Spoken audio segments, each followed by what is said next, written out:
¿Qué dice exactamente Ibrahim Traoré cuando nadie lo traduce? ¿Qué proyecto describe cuando habla de soberanía, de oro o de revolución? ¿Y qué significa que un presidente africano declare sobre Dios que la democracia es esclavitud?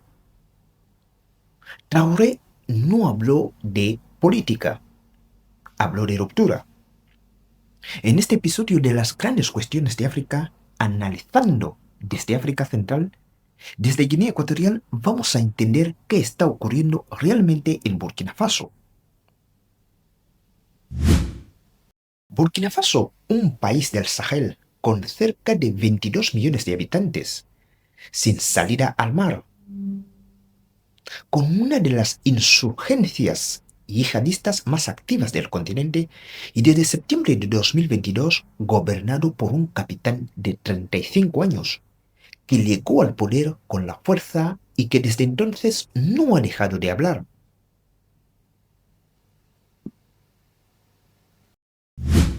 Ibrahim Traoré no es el único líder africano que ha roto con el modelo heredado del colonialismo, pero sí en este momento es el más explícito, el más sistemático y probablemente el más vigilado.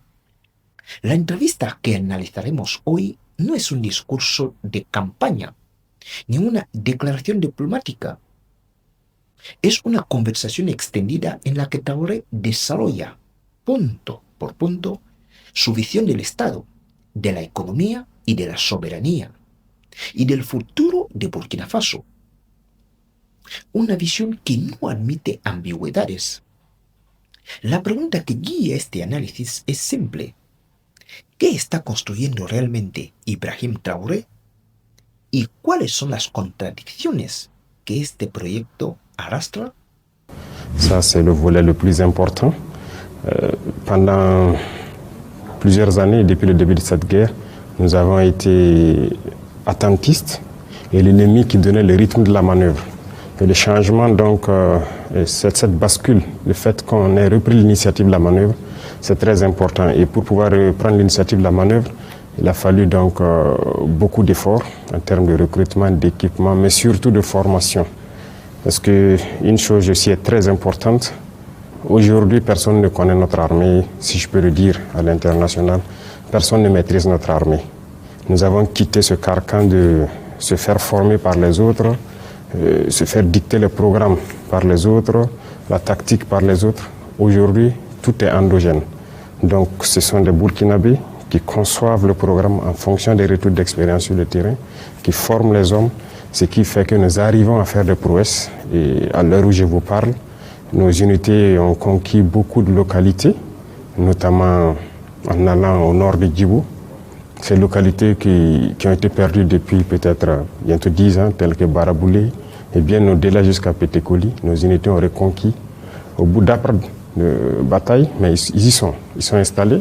À l'est également, nous avons progressé en allant vers la frontière béninoise, notamment les villes carrefour telles que Nadiago et autres ont été reconquises et sont sous contrôle. Et nous progressons donc ainsi de victoire en victoire. On peut dire quelque part, Monsieur le Président, donc il y a une montée en puissance de l'armée, il y a beaucoup de moyens acquis, de la formation qui est faite, et pourtant on constate quand même qu'il y a beaucoup de tueries encore et il y a le nombre de PDI, les personnes déplacées internes, en tout cas va croissant. Qu'est-ce qui explique cet état de fait? Le nombre de PDI plutôt va décroissant. Là, les chiffres sont assez clairs. Nous sommes en train de réinstaller. Comme je l'ai dit, il y a beaucoup de localités qui sont reconquises. Il y a quelques années de cela, on était à près de 2 millions de PDI. Aujourd'hui, nous avons bien moins d'1 million. Et d'ici encore le mois de mai ou juin, il y aura très peu de PDI. Parce que ces zones, effectivement, quand vous prenez, j'ai parlé tout de suite de Baraboulé, Pétékoli, les zones de Toulfé, Pobé, Mengao, Namsigia et tous ceux qui connaissent le nord de Burkina, tout ça a été reconquis entre novembre et aujourd'hui. Donc vous imaginez toute cette population qui doit se réinstaller et tout. Donc le nombre de PDI va forcément diminuer. Alors, les tueries, souvent l'ennemi, comme on l'a dit, quand il est en perte de vitesse, il se retrouve souvent à poser des actes de désolation. Alors qu'est-ce qu'il peut faire? C'est trouver des populations civiles, tirer sur elles rapidement, s'éclipser. Et très souvent, ils ont cette lâcheté de même filmer ce qu'ils font comme acte contre des gens qui n'ont pas d'armes et tout. Et voilà, ça fait un peu, ils veulent créer l'émoi en fait dans la population. C'est une guerre et ils emploient la tactique des guérillas, nous faisons la contre-guérilla. Mais le plus important, comme j'ai dit, nous nous sommes adaptés et nous évoluons. Parce que ce n'est pas seulement l'équipement qui fait la guerre. Vous avez beau payer les équipements technologiques nécessaires, c'est la ressource humaine d'abord. Et la ressource humaine, il faut la former certes militairement, et vous voyez que beaucoup de pays africains passent le temps à se faire former par des pays occidentaux et tout. Alors, nous, notre philosophie est la suivante. Est-ce que ces gens qui viennent nous former, c'est Dieu peut-être qui a envoyé des anges les former, eux, à la tactique? Mais pourquoi le noir n'arrive pas peut-être à se dire que lui aussi il peut développer de la tactique? Mais regardez tous les États africains, il faut que les États occidentaux viennent les former. Nous avons mis fin à cela. Nous nous formons nous-mêmes à l'art de la guerre en fonction de nos expériences. Et ça forge l'état d'esprit de la ressource humaine. Et c'est à partir de là que vous pouvez créer la combativité, la résilience, la résistance. Et ça, c'est très important. Donc, l'équipement, certes, mais aussi la ressource humaine qu'il faut valoriser. Et c'est tout ça combiné aujourd'hui qui nous donne ces succès. La reconquista del territorio y la soberanía militar es el primer eje del discurso de Ibrahim Traoré. Es el que probablemente más ha impactado a sus aliados, pero también al mundo occidental que seguía de cerca la situación de Burkina Faso. Durante décadas el ejército burkinabé fue entrenado, equipado e instruido en sus operaciones por potencias externas. Francia primero, Estados Unidos también. La lógica era simple: un Estado frágil que necesitaba una tutela militar. La tutela generó dependencia y la dependencia, según Traoré, generó una derrota sistemática frente a insurrecciones.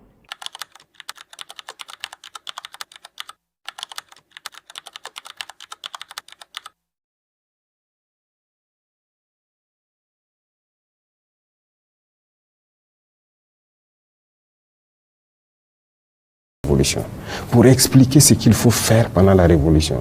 Et moi, j'ai observé un peu partout, les gens ont animé des conférences, les gens ont éduqué, les gens ont formé à l'initiative des jeunes. Ça, c'est très important. Et c'est ce que je voulais voir. Et à partir maintenant de ce manifeste, et vous voyez qu'on est en train de mettre aussi en place petit à petit, on avait créé l'Institut des peuples noirs, mais ce n'était pas monté en puissance. Et tous vont participer à la formation de l'élite révolutionnaire burkinabé. Et l'élite révolutionnaire qu'on veut vraiment former, ce qu'on veut toucher, ce sont les plus jeunes. Et déjà, tire mon chapeau aux enseignants et tout. Dès qu'on l'a proclamé, regardez dans plusieurs écoles, beaucoup de choses ont changé en termes de mentalité. Des enseignants ont pris des initiatives, commencé à former les gens à l'esprit révolutionnaire, au patriotisme, à tout ce qui va avec la révolution. J'ai beaucoup apprécié. Les enseignants ont pris l'initiative depuis l'école, avant même qu'on dise aux gens de transformer les écoles petit à petit à la production. Refaire des jardins scolaires, permettre aux enfants de produire. En fait, ils sont en train de ramener les enfants aux fondamentaux du Burkinabé. C'est ce que je voulais voir. Est-ce que cet esprit révolutionnaire intrinsèque-là est toujours là?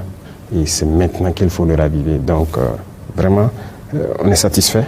Et c'est à nous de faire le reste du travail pour former les gens, parce que comme c'est une révolution progressiste, le contexte a changé, c'est différent un peu de la révolution démocratique, le contexte a beaucoup changé, le monde a évolué. Et la révolution progressiste doit s'adapter au monde actuel. Et cette transformation est en train donc de se mettre en rail. El segundo eje del discurso es el más difícil de definir, y Traoré lo sabe. Por eso lo pone nombre: la Revolución Progresista y Popular de Burkina Faso. ¿Qué significa esto en la práctica? No existe manifiesto único, un programa de gobierno cerrado. Lo que existe es una serie de principios que Traoré enuncia con claridad. Llegamos al momento más citado de la entrevista, el que ha generado más controversia internacional, y el que, si lo contextualizamos, puede llevar a una lectura completamente equivocada. Traoré no dice que la democracia sea mala, en abstracto. Lo que dice es esto. On a des défis il faut relever ce défi. Ça, on reste sur notre mot d'ordre, on ne va pas plier un peu. Il faut que les gens oublient la question de démocratie. Et ça, c'est un travail. Il faut le dire la vérité, la démocratie, ce n'est pas pour nous. La démocratie, telle que ces gens-là nous font voir la démocratie, ça ne nous intéresse pas. On ne veut même pas de ça. Normalement, si on parle de démocratie à un Africain, c'est lui qui vient comme ça vous parler de démocratie, il faut fuir comme ça. La démocratie tue. C'est ça la démocratie, c'est ce qu'on veut. Regardez la Libye, c'est un exemple à côté de nous. Ils vivaient en paix, non? Ils vivaient en paix, l'eau était gratuite, il y avait tellement de choses gratuites. Quand les gens se mariaient, ils avaient déjà des primes sociales et tout. Mais aujourd'hui, les Libyens, il y en a qui se promènent avec des bidons pour chercher l'eau un peu partout. Regardez la misère qu'il y a. Combien de centaines de milliers d'enfants sont morts. C'est ça la démocratie. Partout où ils veulent installer la démocratie dans le monde, c'est dans le sang. Que Dieu nous épargne de cette démocratie. Nous avons notre modèle. On ne cherche même pas à ressembler à quelqu'un. Nous sommes venus pour changer carrément la manière de fonctionner, mais surtout les mentalités, pour que les gens ouvrent les yeux, voient le monde et que plus jamais on tombe dans ces travers-là. Les gens sont là, la démocratie, c'est de l'esclavage. Il n'y a pas de démocratie dans ce monde. Ils le font quand ils veulent et pour l'instaurer, ils tuent. La démocratie qui tue, nous ne voulons pas de démocratie. Que Dieu nous garde de cette démocratie-là. On est concentré sur notre reconquête, sur notre refondation et sur la révolution. C'est la seule voie pour se développer.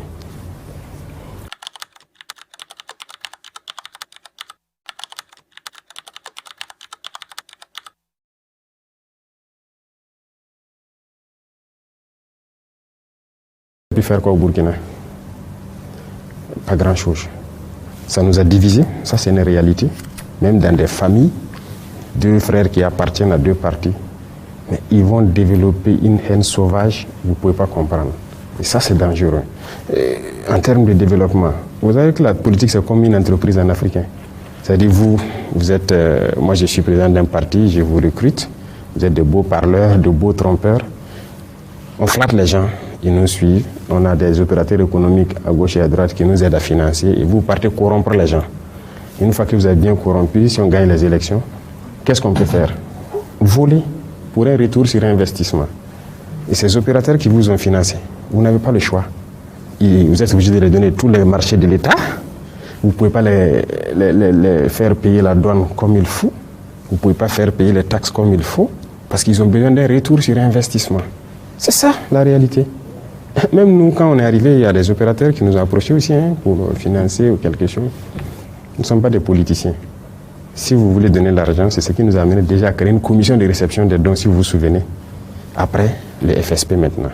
Parce qu'on cherchait l'argent, mais on a dit, bon, comme vous en avez trop et que vous avez une sale habitude, donnez.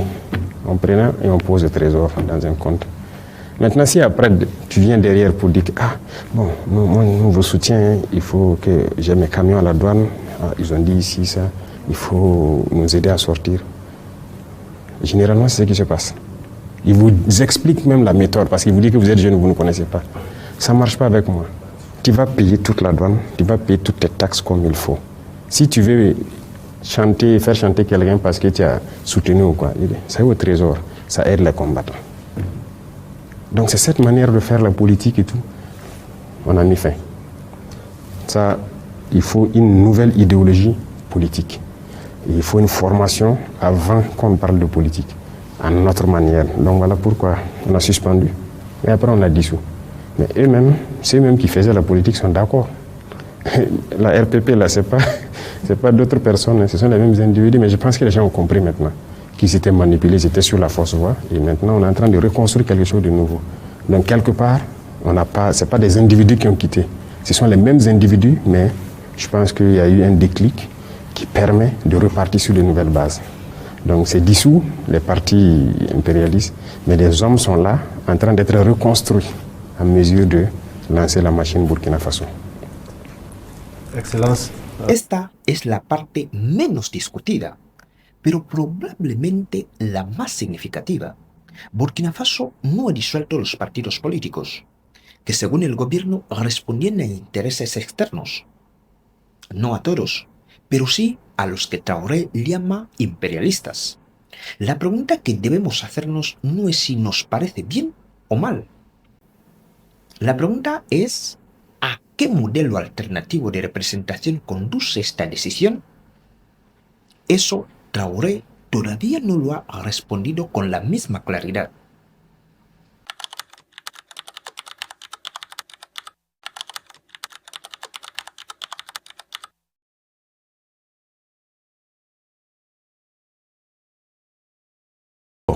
Alors maintenant, Monsieur le Président, quelle est la perspective que cela annonce, la construction de cette réserve d'or?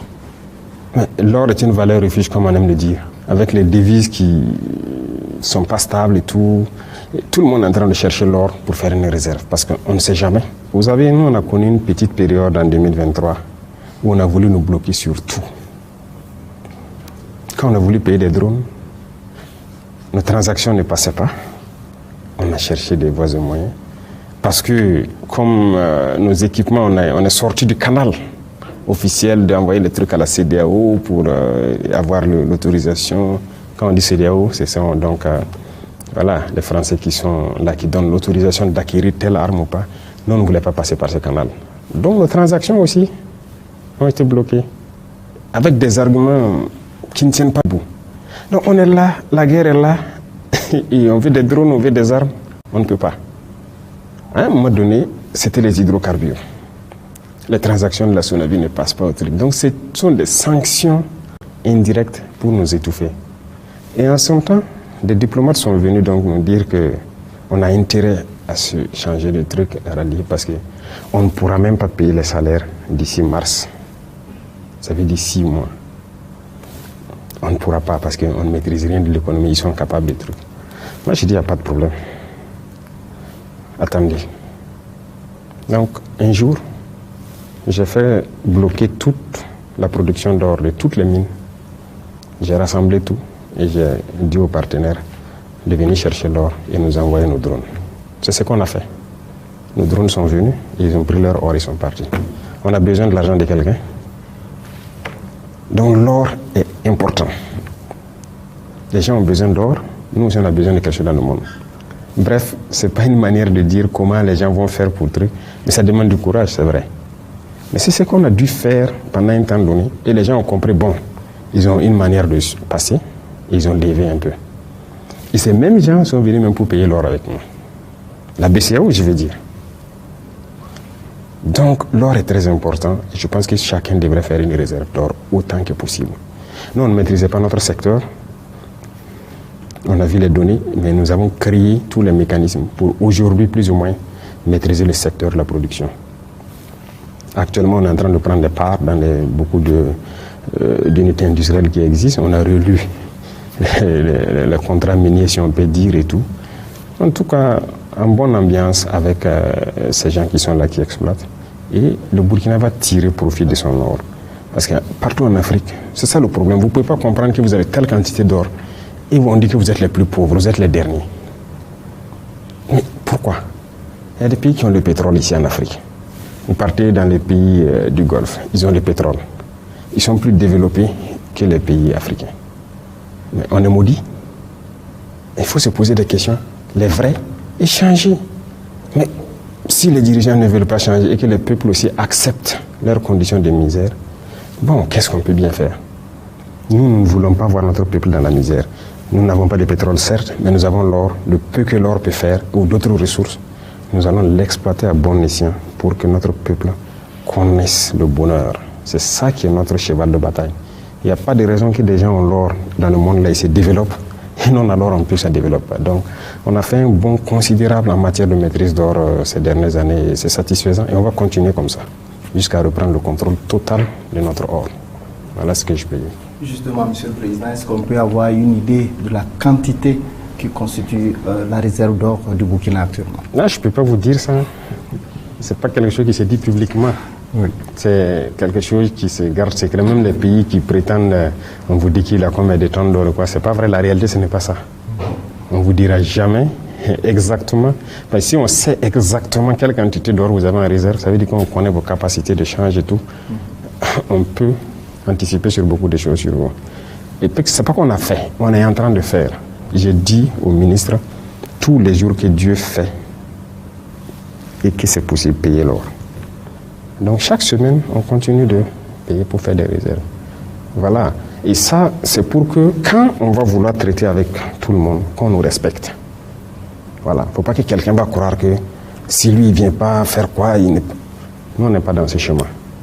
Si tu veux nous montrer que tu ne respectes pas, on te met de côté, on passe à autre chose. Donc, Burkina Faso es uno de los mayores productores de oro de África Occidental. Durante décadas, este oro salió del país en bruto, beneficiando así principalmente a empresas mineras extranjeras. Traoré anuncia un cambio de modelo. El Estado va a recuperar el control sobre esta riqueza y va a utilizarla directamente para financiar el desarrollo nacional. Lo que describe es, en síntesis, una política de industrialización soberana, pequeñas unidades industriales en el territorio, es decir, una reducción de las importaciones de productos que Burkina Faso puede fabricar en su suelo patrio y la acumulación de una reserva de oro que respalde la capacidad del Estado frente a presiones externas.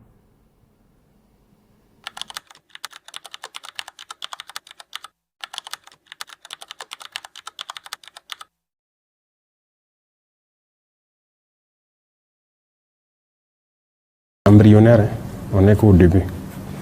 Et je pense que je vais devoir me mettre à un exercice bientôt de communication avec mon peuple encore. Parce que les gens ne comprennent toujours pas. Les gens croient qu'une unité industrielle, c'est forcément de grandes structures et tout. Les jeunes peuvent créer des petites unités industrielles, mais très importantes. Vous voyez, par exemple, je prends, quand vous vous levez le matin, la petite cuillère que vous avez dans votre café là, qui fabrique ça au Burkina? Vous en connaissez? On ne peut pas fabriquer? Sûrement de petites machines qu'il faut payer et que les jeunes se forment un peu dessus et que fabriquer. Ça fait une entreprise aussi, non? Il faut que nous regardions d'abord notre quotidien. Qu'est-ce qu'on fait tous les jours? Qu'est-ce qui est dans notre quotidien? Et c'est là-bas qu'il faut puiser des idées. Tout ce qu'on avait l'art d'importer. Et que les jeunes puissent dire, ok, ça là on importe, et on ne fabrique pas ici, ou on ne fabrique pas assez. Moi, je vais me lancer sur ça, monter un projet sur ça, chercher la connaissance sur ça, et nous allons essayer de les accompagner. Donc, l'industrie, ce n'est qu'embryonnaire. On est au début. Actuellement, on a attaqué des secteurs qui nous permettent d'être un peu souverains. Parce que vous voyez, tout est importé ici. Quand je parlais d'abord ce que nous consommons. Aujourd'hui, nous avons lancé par exemple la culture de blé. Et nous avons des usines qui font la farine de blé, et toute qualité de farine qui peut faire le pain, les biscuits et tout autre. Mais avant, on partait importer la farine. Quand on a interdit l'importation, les gens ont fait des usines, mais ils partent payer le blé et ils viennent transformer. Mais aujourd'hui, on veut cultiver le blé pour pouvoir le faire. Vous savez quelle masse d'argent on conserve? Et parallèlement à ça, il y a des usines qu'on a aidé des gens à financer, qui vont ouvrir bientôt, qui vont fabriquer tout ce qui est pâtes alimentaires, des spaghettis, des trucs. Tout ça, on importe, non? Quand on prend nos pâtes, ça vient d'ailleurs. On ne fabrique pas ici. Mais ça, c'est notre consommation. Ça sera internalisé. Le riz, ça, on a déjà fait un bond incroyable. On cultive beaucoup, mais on a encouragé les gens à faire beaucoup d'unités de transformation. Il y a beaucoup de qualités de riz burkinabé aujourd'hui. C'est ce que nous consommons. Prenez le maïs, le couscous. On cultivait le maïs et on exporte brut. Ensuite, on part payer du couscous ailleurs et on vient inonder nos marchés. Là, ça ne va pas. Beaucoup d'unités ont ouvert, beaucoup d'unités qu'on est en train encore d'encourager. Si vous suivez l'actualité, c'est pour pouvoir transformer tout ça. La farine infantile et tout ce qu'on on commande tout de l'extérieur. Mais il faut que nous on quitte ça, qu'on transforme en matière première nous-mêmes et pouvoir donner la valeur ajoutée. L'huile. Comment est-ce qu'on peut exporter notre soja brut et ensuite aller payer l'huile de soja à la boutique? L'arachide, il y en a tellement d'oléagineux, mais pourquoi on ne le fait pas?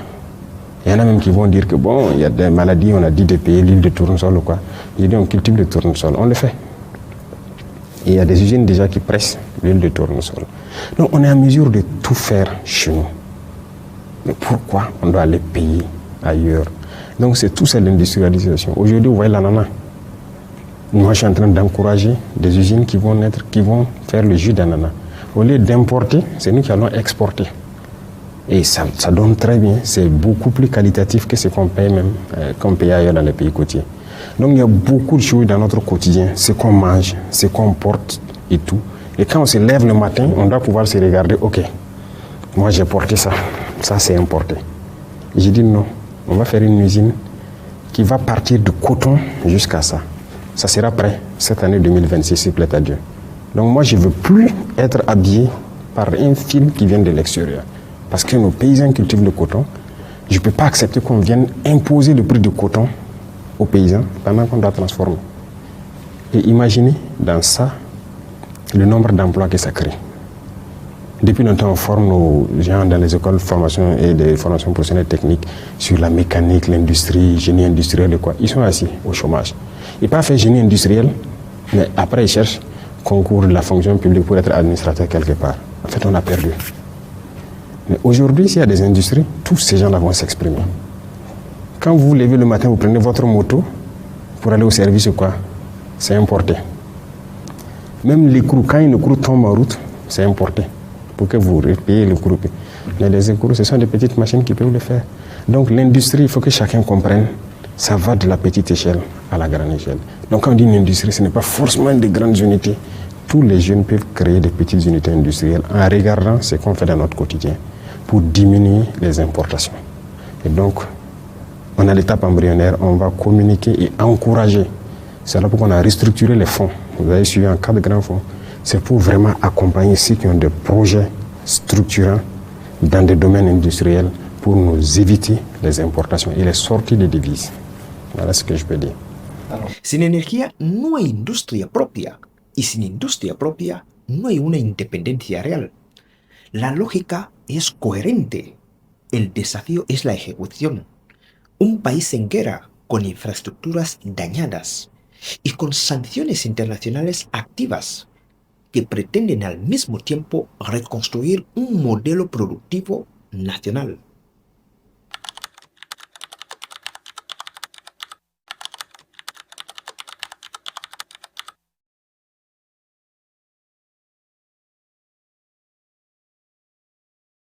De la feuille de route, je suppose. Les experts se sont réunis, se sont mis d'accord sur une feuille de route et c'est ce qu'on va essayer de dérouler. Dans quelques jours, les chefs d'état-major doivent être là pour les premières grandes opérations. Il faut que la force ait ses vecteurs. Là, si elle décide d'intervenir quelque part, c'est avec tous ses moyens. Et donc, par exemple, ce volet, on est en train de rapidement renforcer les capacités parce que quand on dit les capacités, il faut une puissance autonome. Et ça, c'est très important. Donc, il faut ça et le mettre en opération pour de très grandes opérations au niveau de tout l'espace. Donc ça, c'est une tâche importante.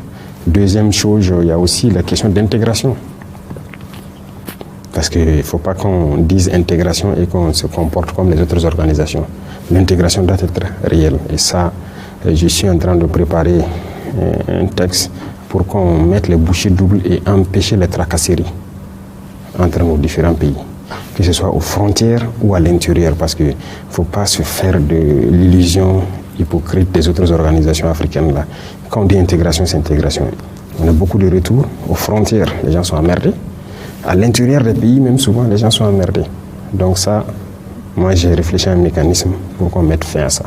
Et il faut que les forces des 3 pays soient ensemble dans tous les pays. Dans les ambassades, dans les frontières, on va faire ce mécanisme. Et qu'on lutte efficacement contre la corruption. Si un agent se fait prendre dans la corruption, dans le passage ou bien dans les contrôles, il faut qu'on ait le courage de le mater avec la dernière énergie, le radier, parce qu'il ne mérite même pas de porter notre tenue.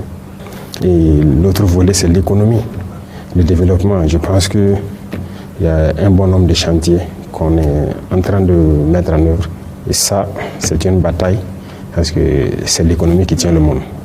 Et là aussi, nous avons un gros challenge qu'on va relever s'il plaît à Dieu. Burkina Faso no está solo en este proceso. Junto a Malí, y Níger han constituido la Alianza de los Estados del Sahel, el AES, una estructura que nació como una alternativa a la CEDEAO, la Comunidad Económica y Occidental de los Países de África del Oeste, de la que los 3 países fueron suspendidos o se retiraron. Traoré defiende la AES como un mecanismo de integración genuina, no basada en la libre circulación de capitales impuesta desde el exterior, sino en la solidaridad entre los pueblos que comparten los mismos desafíos. Hemos escuchado un discurso, hemos analizado sus argumentos. Ahora el momento es hacer la pregunta que importa. ¿Qué está construyendo Ibrahim Traoré?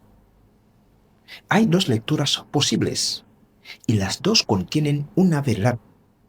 Primero, Traoré está construyendo un proyecto genuino de soberanía, un intento perfecto, frágil, contradictorio de romper con un modelo de dependencia que ha mantenido a Burkina Faso en la periferia del sistema global durante décadas. Un intento que ningún líder anterior se atrevió a hacer con tanta claridad, construyendo una concentración de poder que, al margen de sus intenciones, genera condiciones para la paradoja es que estas 2 lecturas son simultáneamente válidas. Y eso es lo que hace que en este momento tan difícil de analizar y tan fácil de manipular, aquí no repetimos discursos. Aquí hacemos las preguntas que importan. Y la pregunta final es esta. ¿Un proyecto de soberanía nacional puede construirse sin las instituciones que protegen a los ciudadanos de quienes detienen esa soberanía? ¿Usted qué piensa? Usted que nos estás mirando ahora, africano o no, ¿piensas que el futuro del continente se construye solo aceptando lo que nos dicen? ¿O también haciendo preguntas incómodas? Este análisis forma parte del trabajo de las grandes cuestiones de África. Si quieres seguir analizando la actualidad africana con rigor y sin concesiones, suscríbete al canal Las Grandes Cuestiones de África. Aquí no damos respuestas fáciles, pero sí hacemos las preguntas necesarias.